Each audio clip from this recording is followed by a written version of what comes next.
Alright, what's going on, guys? Welcome to the video. Currently on the way to the gym. Just got out of church. That's why I'm all spruced up, I guess. I'll be training shoulders and abs today, but there's also a challenge that I might try. Steve Cook, another like fitness lifestyle vlogger on YouTube. I think he was the first guy I subscribed to, honestly. He posted a challenge about benching your body weight for 100 reps. You have to time yourself to, they don't have to be consecutive reps, obviously that's like absurd. Just do it as quickly as possible. Beat his time and his friend Jake's time and win a prize. He did it in 10 minutes and like 30 seconds, and his friend Jake is a freak of nature when it comes to bench pressing, and Jake did it in 6 minutes and like 54 seconds or something like that. Do I think I can beat 6 minutes and 54 seconds? Absolutely not. My bench isn't that good, and in the last 8 weeks of my programming, I haven't even done flat barbell bench. I've been sticking to either flat dumbbell or like a 30 degree incline dumbbell, and it is most definitely different, contrary to belief. And another thing, like I trained chest 2 days ago, and the delayed onset muscle soreness that I'm experiencing is like absurd. Like my chest is usually never sore for 2 days. So it's not like yesterday it was really sore. Today it's just a little tight.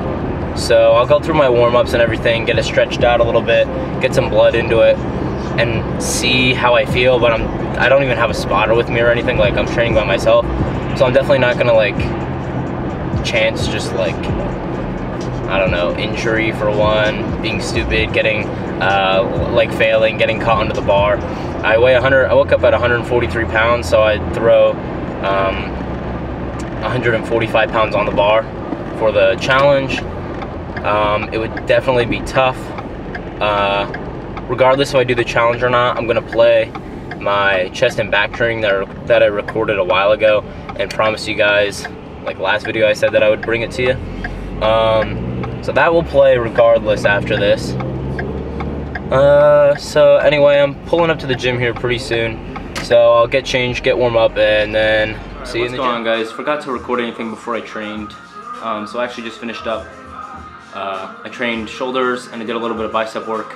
I know like last video I said that I train arms and shoulders on the same day, like I would normally do a double session, but I have plans at 6 today, so I'm just not gonna like bother coming back. Also, I want to spare my triceps because I ended up not doing the challenge, the bench press challenge, just because after I did all my mobility work, that type of thing, got some blood into my chest. It was still tight and like tired from my chest training 2 days ago. So yeah, I'll just spare myself, try and do it tomorrow. I think I should definitely be fully recovered by tomorrow, so I'll do that before I train hips and hams, which I'm also recording that full workout tomorrow, and then that will be the next YouTube video. That's the last body part group that I have to show you guys after you see this one. Like I said before, you'll see the chest and back training in this video. Let's see. Happy New Year. Today is New Year's Eve. I plan on uploading this video today, later in the afternoon. I'm gonna state the obvious. If you're drinking tonight, do not drive. It's simple as that. Like, no matter how like okay you think you are, if you drank, do not drive. Don't ruin someone's year, like, or don't ruin someone's life or your own life. It's just not worth it. If you have to, sleep in your car, you know, like do whatever, anything but drive. Especially tonight, because like there definitely will be some people out there that do drink and drive. So the less people on the roads that are under the influence, the better, obviously. So I'll just like wish you guys a safe night. I think that's all I have to say. So now we will get into the chest and back training clips. Alright, starting off this chest and back training session with flat dumbbell press supersetted with bent over dumbbell row. A couple things when you're pressing, keep your shoulders, or your scapula down and back, so retracted. Keep your core engaged the whole time, so like tuck your ribs down, kind of is what you want to imagine. Focus on driving your elbows in. So on the negative, think about taking them out, and then on the way up, you'll drive them in instead of normally like people think of up and down. Just like forget about the dumbbells being in your hand and just focus on driving your elbows in. So that's a couple things that'll just like help you activate your chest and stay safe throughout the range of motion. Then we go into these dumbbell rows. Again, keep your core engaged the whole time, hinging at the hips. Keep your shoulder blades down and back. Drive through your elbows instead of like pulling with your arm. This will just activate your lats and upper back way more rather than if you were to pull through your arms. So then we jump into some dumbbell flies on the flat bench. Again, you want to keep your core engaged, scapula retracted. Drive your elbows in on the way up. This will just help shorten the chest again and get a really good contraction, good blood flow into it. After like 4 or 5 reps, I switched to an upper chest version of this, even though I'm on the flat bench. As you see, I turn my hands inward, so now they're facing away from me. This just aligns your elbows with your upper chest a lot more, but this also puts your shoulders at or in a more of a dangerous position. So if you're just beginning to train, I suggest doing the version I was doing first, just for safety purposes.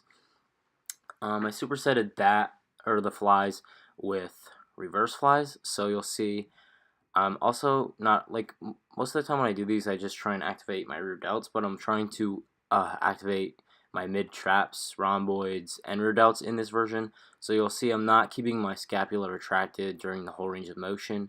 I'm using them to get the weight up and then controlling it as slow as I can down, even though it doesn't look like it. They're just pretty heavy dumbbells. Then we moved into some incline barbell press. And by this time in the workout, my muscles are exhausted. So what you won't, well, you will see that I fail during this set, but this is also my last set of the entire workout. I'm shooting for 16 reps, and I get to 13 or 14 before I fail. So what I did was sat up, took 10 deep breaths just to get some oxygen back into the muscles and recover acutely. And then sat back on the bench and performed 2 to 3 more perfect reps just to finish off my workout. This is just a way to overload, I guess, because I hit failure, took a little break, and then just went back just to finish the set. So you'll see now we're going into some lat pull downs. I'm trying to angle my body at about 45 to 60 degrees just so that I'm pulling through the same plane that I was just pushing through during the incline barbell press. So these movements are superset. This is the last movement of the workout. Again, I'm shooting for 16 reps. One thing, you'll see that I initiate the movement by pulling my scapula down and back. This just puts your shoulders in a healthy, or like a safe position. And then to activate your lats maximally, focus on driving down and back through your elbows. That wraps up this training session. Stay tuned. I will post a screenshot of the full workout after this.